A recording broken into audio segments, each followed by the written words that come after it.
Tinawag ni Bagong Henerasyon Party List Representative Robert Nazal na partial victory ang ginawang pagveto ni Pangulong Bongbong Marcos sa mahigit 90 billion pesos na unprogrammed appropriations sa ilalim ng 2026 national budget.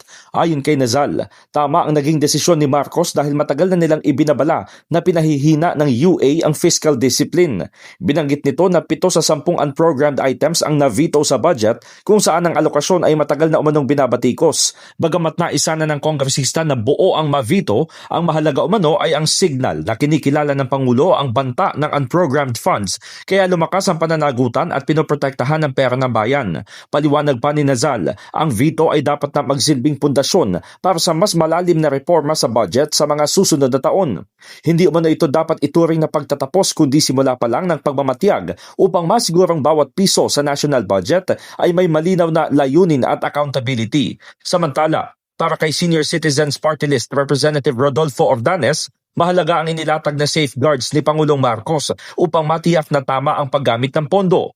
Sinabi ni Ordanes na ang na-veto na 92.5 billion pesos ay maituturing ng savings ng gobyerno at umaasa siya na magagamit ito para sa kapakanan ng nakatatanda at mga mahihirap.